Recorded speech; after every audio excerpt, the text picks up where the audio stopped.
Alors, il n'a pas fait l'école buissonnière, il avait un mot d'excuse, hein, mais Kylian Mbappé a quand même réussi à se faire remarquer pendant que ses petits copains jouaient pour du beurre à Bakou. On le rappelle, le capitaine des Bleus s'est offert une petite escapade à Dubaï, aux Émirats Arabes Unis.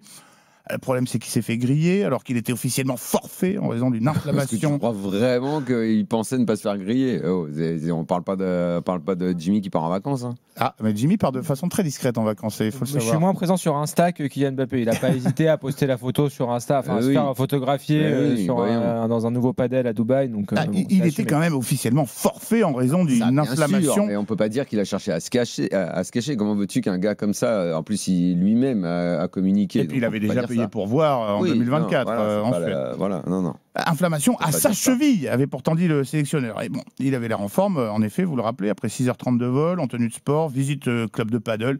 Il n'en fallait pas plus pour créer un début de polémique chez certains. Polémique qu'on aurait dû éviter. En tout cas, c'est l'avis de Florent Gautreau. Ils sont revenus le morse entre les dents pour venger leurs copains blessés. On a perdu. Le morse entre les dents. Hein. Ouais, c'était après une partie de pêche en Alaska. Pour ça. J'ai dit morse. Ouais, effectivement, je vais commencer par dire avec deux préalables. On va faire des préalables maintenant pour Mbappé comme pour Olas à une époque et pour d'autres. Le préalable, c'est que c'est pas une affaire d'État. Déjà, je vais pas en faire des caisses, mais il y a des choses intéressantes à dire et à décrypter. Et deuxièmement, je suis pas lié à une armée numérique, puisque la semaine dernière encore, je disais qu'Mbappé faisait un bon capitaine en ce moment, qu'on de presse sur le terrain. Ouais, je fais des préambules. Tu sais, honnêtement. Ouais. Je sais que ça sert à rien. Non, mais je dis quand même parce que. Moi, quand je le fais, de toute façon, je suis quand même payé par l'un des camps ou l'autre camp. Mais tu devrais faire des préambules. Tu devrais essayer. Si tu fais des mais j'ai essayé longtemps, mais je me suis rendu compte que ça servait à rien. Exactement. Non, mais je te promets que j'ai essayé longtemps, ça sert à rien. Ouais, mais tout est dit comme ça, tout est écrit. Et c'est dommage d'ailleurs que cette séquence arrive comme ça, cette séquence de com, effectivement, que je vais décrypter désastreuse, parce que le contexte est plutôt favorable pour lui, à la fois au Real, à la fois dans l'image qu'il donne de lui au Real, sur le terrain, puisqu'on avait voulu qu'il redevienne un joueur de foot. Il est redevenu un joueur de foot. Comme capitaine, je viens de le dire, à la fois sur le terrain et en dehors pour l'équipe de France. J'ai l'impression qu'il retombe en gros dans ses travers. Petits travers, mais des travers qui sont les siens et qui me font écho à ce qu'on a dit hier avec Leonardo, d'ailleurs à propos du cas Mbappé, mais pas seulement. C'est-à-dire de toujours avoir à un moment donné l'impression qu'il peut quand même s'affranchir de certaines règles et passer au-delà et au-dessus de l'institution, des institutions, que ce soit ses patrons quand c'est son club ou l'institution Fédération française de football. Donc voilà, ça c'était pour le contexte et ce qui me gênait. Et la communication, elle est effectivement désastreuse. Tiens, commençons par ce que vous venez de dire sur la photo qu'il publie. Même lui, sachant une photo dans un club de paddle. Bon, très bien, il assume, moi il n'y a pas de souci, sauf que de lui-même, par rapport à la Fédé, par rapport à sa Fédé et à son club en l'occurrence, et à sa cheville, au moins à minima il aurait pu s'abstenir effectivement de faire ça. Ça veut dire qu'en gros j'en ai rien à foutre, en fait l'histoire de la cheville, hein, c'était bidon, j'en ai rien à foutre, je publie une photo. D'autant, je le rappelle Flo, que Didier Deschamps déclare Kylian a toujours une inflammation à sa cheville, je l'ai remis à la disposition du Real, son staff décidera ce qu'ils ont à faire et il n'y avait aucun risque à prendre. Alors ça c'était donc effectivement juste après le match, il est remis à la disposition du Real, il a soi-disant une inflammation à la cheville droite. Bon, en gros on a compris que tout ça était... soi-disant? Bon, parce que a priori quand tu vas faire du padel, si tu as une inflammation tu prends zéro risque puisque le principe de précaution a été avancé. Attends, je comprends pas là. Il faut être clair. Quoi? Il y a pas mal à la cheville? Bien sûr que non, oui. Daniel. Oui. Non, mais tu fais exprès, oui. Non, je fais pas exprès. Je vous pose la question je parce qu'il faut aller au bout. Je veux que vous alliez au bout de votre raisonnement. Mais attends, je vais finir, puis après je te dirai. Et Deschamps, on dit qu'il a mal à la cheville. Oui ou non? Ça a été dit dans une conférence de presse? Une inflammation à la cheville droite. Une inflammation, oui ou non? Oui, que c'était l'une des raisons pour lesquelles il ne venait pas en Azerbaïdjan, parce qu'il devait se reposer. Il le remettait à la disposition de sa cheville qui l'a conduit à être forfait. Voilà. Est-il retourné à Madrid? A priori, non. Il est sinon. N'est-ce pas? Edgar Grollo nous a dit aujourd'hui qu'il n'a pas été vu au centre d'entraînement du Real aujourd'hui. Passera-t-il des examens? A priori, non. Donc, je veux que vous alliez au bout. Est-ce que on nous a menti, oui ou non? A priori, oui. Personne n'a acheté la blessure de Mbappé qui l'empêchait. Oui, mais attention. Mais attendez, moi je. Non, Daniel, c'est pas possible. Dites les choses. Non, moi je dis les choses. Je pense que c'est une blessure diplomatique. Tout ça est bidon. Mais donc, est-ce que tu irais jusqu'à dire que le staff des Bleus et le sélectionneur a menti? Mais non, parce que quand ils n'ont pas menti. Non, mais écoute-moi, quand tu sors du terrain et que tu dis j'ai une inflammation à la cheville et que les gars te disent dans ce cas-là, comme tu reviens dans ton club, fais constater et fais-le analyser analysé par ton club, c'est pas tout à fait la même chose. Et si derrière ça n'est pas analysé, ça n'est pas fait. Ça c'est effectivement comme le dit la Fédé, c'est le Real. Attends, je vais juste finir puis après tu me diras. Mais donc pour moi la communication, elle est effectivement désastreuse, même celle de Mbappé d'ailleurs, et ça veut dire qu'il s'affranchit un peu des règles globales, parce que s'ils avaient ficelé ça correctement, ils auraient pu dire ne pas parler d'inflammation et dire bah écoutez, on met Kylian Mbappé au repos tout simplement, et finalement il n'y a pas d'histoire de blessure. Et ce qui est assez dingue, c'est que Diallo sort du bois, c'est-à-dire qu'il sort pas toujours du bois quand même. Le président de la Fédé, il fait quand même un communiqué en disant évidemment que c'est un non-problème, parce qu'il dit qu'effectivement le joueur a été remis à la disposition du Real, c'est donc plus la responsabilité de la Fédé. Mais quand même, il y a un communiqué qui dit que ce n'est plus un sujet qui concerne l'équipe de France, mais le Real. Et à mon avis, quand même, cette communication, elle est pas bonne, parce que effectivement, il fallait soit assumer complètement de dire que Mbappé n'avait pas besoin de faire ce voyage-là, qu'on préférait le dispenser de cela, puisqu'il n'allait sans doute pas jouer. Sauf que moi, et j'en viens après au dernier point, donc communication désastreuse, Mbappé qui s'affranchit un peu de toutes les règles et qui, comme souvent, a tendance à vouloir faire un peu ce qu'il veut avec son club ou l'institution ou la fédération. Qu'est-ce qui se passe, Simon ? J'essaye de brancher le WhatsApp RMC et j'ai un générique qui est passé. Voilà. C'était pas mal. On aurait dit un jeu de Noël. Toutes mes excuses, voilà. Il n'arrive pas à enlever le volume. Non, ça, c'est on n'arrive pas à baisser le volume. Attends, je vais te gérer ça. Alors, et donc, merci Jimmy. Et pour finir sur donc cette séquence désastreuse de communication, je pense qu'effectivement Diallo dit un truc très juste. Il dit quand bien même Mbappé serait allé là-bas, de toute façon, vu ce que Deschamps a fait avec la compo, il n'aurait pas joué. Et moi, je pense que effectivement le fond du problème est là. Je pense que dès le départ, Mbappé en bon capitaine n'aurait pas dû faire ça. Il aurait dû aller à Bakou, ne pas jouer, puisque effectivement il pouvait s'abstenir de se blesser, et accompagner ses coéquipiers comme un bon capitaine pour accompagner les jeunes qui sont là. Voilà la bonne attitude à avoir. C'est tellement fréquent dans le football en plus. Peu importe. Il est en train de. Il y a une opération. Dans quel football vous vivez? Peut-être. Ça doit être un football qui existe. Peut-être. Tu te rappelles le débat qu'on a eu, Daniel? Peut-être pas. Enfin, on l'a pas eu ensemble l'un contre l'autre, mais le jingle qui me concerne, tu sais, sur Thierry Henry et la main. J'ai pas reproché à Henry d'avoir fait ce qu'il a fait. J'ai dit, j'aurais adoré que tu ailles dire à l'arbitre, j'ai fait main. Donc c'est le football qui existe pas. Mais c'est pas grave. Ah non, je pense que Mbappé en tant que capitaine aurait dû aller en Azerbaïdjan sans jouer. Et d'ailleurs, Diallo le dit. D'ailleurs, s'il était allé en Azerbaïdjan, il n'aurait sans doute pas joué. Et bien justement, ça aurait été très bien. Il n'aurait pas joué, il ne se serait pas blessé. Il aurait été un capitaine exemplaire. Suite à ça, il se montre à Dubaï. Communication de la Fédé catastrophique. Je pense que c'est une mauvaise séquence. Et moi, je pense que tous ces petits grains de sable comme ça dans une machine bien huilée, ça n'est jamais bon pour une équipe ou une institution. Et Leonardo hier était très clair à ce sujet. Mais Flo, avant de donner la parole à Jimmy et Daniel, il y a plusieurs choses dans ce que tu dis. La communication, a priori, si tu pars du principe que Mbappé aurait été en état de jouer, si le match avait été décisif, on sait tous que Mbappé aurait été du voyage. Il y a plusieurs choses. Daniel, tu sembles acheter le privilège du patron, le taulier. Il avait fait le boulot contre l'Ukraine, il avait mis son doublé, on était qualifié. On peut entendre, en effet, à notre époque, que tu le dispenses du voyage à Bakou. Ce que Flo déplore, c'est qu'on ne soit pas tout à fait transparent. Si on nous l'avait vendu en disant, écoutez, la saison va être longue, on a besoin qu'ils soient en forme cet été, ce serait passé. Mais moi, la transparence, j'ai aucun problème avec ça, puisque je vous demande même d'aller au bout de vos idées. Dites que la Fédé a menti. Pourquoi vous dites pas ? Dire que le sélectionneur a menti, c'est risqué, ça peut attirer des problèmes. Moi, je sais assez demain après-midi, pour ce qui me concerne. Donc, il faut dire les choses. Bref, vous voulez pas les dire, c'est pas grave. Moi, je suis pas là. J'ai passé beaucoup de temps dans l'after, dans le passé, et ça m'arrive encore, à dire le foot que j'aimerais ou que j'idéalise. Mais je pense que c'est pas non plus l'entièreté de notre travail. Notre travail, c'est aussi de décrire le sport tel qu'il est.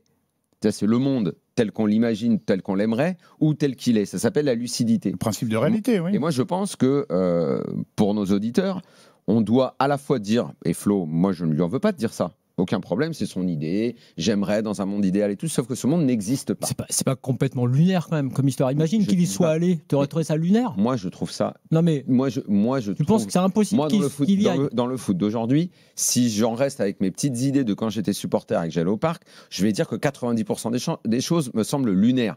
Quand les mecs demandent 100 millions alors qu'ils en ont 50, je n'arrive pas à le comprendre. Je ne suis pas fait de ce métal, je ne comprends pas ce monde. Donc à partir de là, je peux dérouler autant que tu veux sur les rapports entre joueurs, agents, clubs. Tout de mon petit balcon, semblent lunaires. Et pour beaucoup de supporters et des gens qui nous écoutent, c'est des mondes qu'on nous explique, parce que notre métier c'est qu'on nous l'explique et qu'on essaye de le comprendre, on fait tout pour le comprendre, mais on ne doit pas rendre aux auditeurs un faux monde. Et le monde qui est de dire il y serait allé comme un bon capitaine, machin et tout ça, ça n'existe pas. Ça n'a jamais existé et ça n'existe pas. Ça n'existait pas dans les années 80, ça n'existait pas au temps de Platini ni de Maradona, ça n'existe pas dans le basket, ça n'existe pas dans le tennis, ça n'existe pas dans le rugby, ça n'existe pas. Donc, mais je ne dis pas que c'est mal. Après, j'ai déjà dit cette semaine ce que je pensais un petit peu de cette affaire. Mais ça je vais faire le même préambule. Non, attends, je vais faire le même préambule que toi en disant que moi non plus je ne suis pas payé par l'une et l'autre des parties, malgré la haine que suscite Mbappé sur les réseaux de gens qui sont honnêtement qui ne comprennent pas les choses et ne veulent pas les comprendre sur ce qu'est leur sport et ce qu'est le foot aujourd'hui. Et pour en venir au fond de l'affaire, comme à l'époque du PSG, puisque tu faisais référence à l'entretien qu'on a eu avec Leonardo hier, comme à l'époque du PSG, où lui disait il voulait partir, fallait le laisser partir, on se serait évité une tonne d'emmerdes derrière. Eh bien, ils ne l'ont pas fait. Pourquoi ? Parce qu'ils ont laissé et ils ont donné les clés. Mbappé, je le répète, comme dans le cas du PSG et dans le cas de l'équipe de France, il n'est responsable de rien. Ceux qui ont l'autorité et le pouvoir, soit ils la font appliquer, soit c'est à eux de dire il ne faut pas faire ça, il ne faut pas faire ça, t'es pas plus grand que l'institution, t'es pas ceci, t'es pas cela. S'ils ne le font pas, il n'y a rien à lui reprocher. Et aujourd'hui, à partir du moment où je décrypte ça, je parle de la Fédé beaucoup. Mais je ne te vise pas. Moi, j'aime beaucoup. Et Mbappé, comme aujourd'hui, Diallo est intervenu et a même trouvé juste d'intervenir. On ne peut pas dire que Diallo parle tous les jours. C'est ça. Il a parlé aujourd'hui pour dire je soutiens Mbappé et ceux qui le critiquent. Il a même dit ils sont à la limite du harcèlement. On peut pas dire qu'il faut protéger sa vie privée, mais moi c'est ça qui m'intéresse. On peut pas dire que les propos ne sont pas forts. Donc nous, on peut trouver ça dans notre petit monde que c'est pas formidable et tout. Ouais, mais moi j'ai jamais dit que c'était formidable. Je dis juste que si le sélectionneur choisit d'accorder des passes droits, des privilèges, ou que ça se fait en club, des trucs à la carte, et ça existe. Je ne vais pas prendre tous les exemples du tennis où pendant des années, les joueurs choisissaient quand ils voulaient aller ou non en Coupe Davis. Mais on disait, c'est un sport qui est particulier parce que c'est un sport individualiste et tout, comme si le foot n'est pas un sport individualiste. Encore, on va avoir besoin de l'expliquer que c'est un sport individuel, le foot. C'est pas tout à fait pareil, tennis-foot. C'est pas tout à fait pareil. Sport individuel. Okay. Là, tu es dans une équipe avec un capitaine qui a voulu le brassard. Moi, c'est surtout le capitaine, c'est pas le joueur star, c'est le capitaine. Tout à fait pareil, tu as raison, sauf qu'il y a de plus en plus d'aspects. Le basket, c'est pareil. Le rugby, c'est pareil. La lutte entre les clubs, les sélections, les intérêts, moi je suis au-dessus ou pas au-dessus, il y a toujours eu des mecs au-dessus. Justement, ce qui m'intéresse, moi, c'est dans les collectifs, les passes droits, ça a toujours existé. Il n'y a jamais eu une vision communiste du sport. Ça n'existe pas. Il y a toujours eu des mecs qui ont été privilégiés. Et encore une fois, je ne défends pas le privilège de Mbappé. Je dis que c'est ceux qui, comme au PSG, quand on a tout fait pour qu'il reste, qu'on lui a donné un salaire qui ne s'était jamais vu dans le football, qu'on lui a dit, d'ailleurs, ça va se régler au tribunal, soi-disant un accord verbal, je renonce à mes primes, mais je renonce pas à mes primes, et puis qu'après on termine par s'embrouiller, et que ça se termine. Si les gens bossent mal, si les gens ne font pas ce qu'il faut, de faire signer des papiers, de faire respecter des contrats, d'imposer une autorité quand tu l'as, ne te plains pas derrière que ce soit le bordel.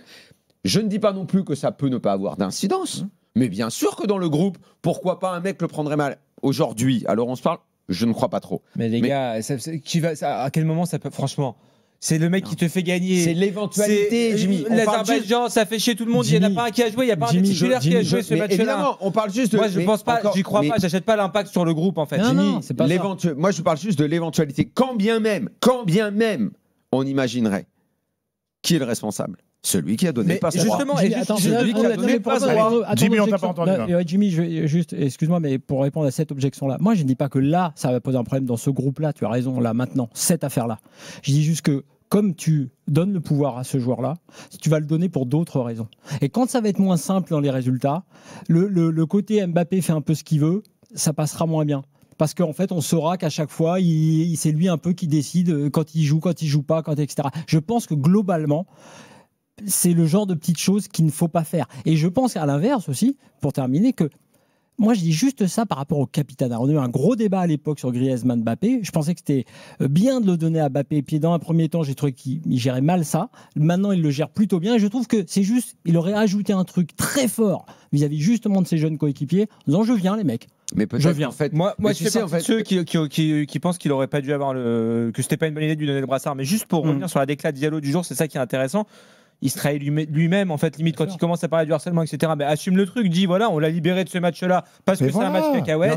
Sois honnête, et en plus, il se sent obligé à la fin de sa déclaration. Mais ça, c'est pareil, c'est le foot qui n'existe pas. Et en fait, à la fin de sa déclaration, une fois qu'il a dit il se fait harceler, machin, il dit mais attention quand même, personne n'est au-dessus de l'équipe de France et l'équipe de France est au-dessus de tout. Mais non, tu te contredis. Qui est responsable de cette communication désastreuse, Mbappé ou ceux qui sont autour? Mais voilà, la Fédé avec Diallo qui est obligé de sortir pour le soutenir et pour arguer d'un harcèlement. Mais on peut imaginer aussi compte du ridicule. On peut imaginer aussi que c'est aussi Kylian Mbappé qui a dû dire bon les gars, ça vous ennuie pas de me dispenser du match à Bakou. Donc il est aussi responsable. Tu sais, c'est le passe droit. Tu sais, c'est à l'époque de Platini, quand tu parles à tous ses coéquipiers de l'époque, les passe droits, il en avait. Sauf que lui, il se comportait tellement bien dans le groupe. Il était tellement aimé parce qu'il faisait croquer les autres et tout ça qu'on ne lui a jamais reproché. Aujourd'hui, quand Flo dit « Ouais, ça aurait été quelque chose de fort s'il était venu », mais peut-être, et ça on ne le sait pas, qu'à l'intérieur du groupe, il fait des choses fortes qui produisent un effet, 2 points, les mecs l'adorent. Peut-être que les mecs ne l'adorent pas. Je sais pas, peut-être qu'il y en a que ça gêne, mais qui vont pas oser ouvrir leur gueule parce que c'est le patron. Mais ça, c'est dans toutes les entreprises. Tu as le mec qui a des comportements différents ou machin. À un moment, les gens qui sont dans l'équipe, s'ils viennent le voir et lui disent, dis donc, ce que tu as fait, c'est pas bien pour nous, pour le collectif et tout. Si les mecs n'osent pas le dire, bah c'est pas bien. Mais c'est pour ça qu'on dit, il faut se dire les choses. Dites les choses, parlez. Est-ce que quelqu'un dit quelque chose? En tout cas, on peut imaginer. On va continuer d'en parler après la pub. Il faut qu'on fasse une petite respiration. Mais on peut imaginer que il n'était pas le seul à vouloir s'épargner le déplacement à Bakou. Il est le seul à avoir une subite inflammation à la cheville qui l'a rendu forfait.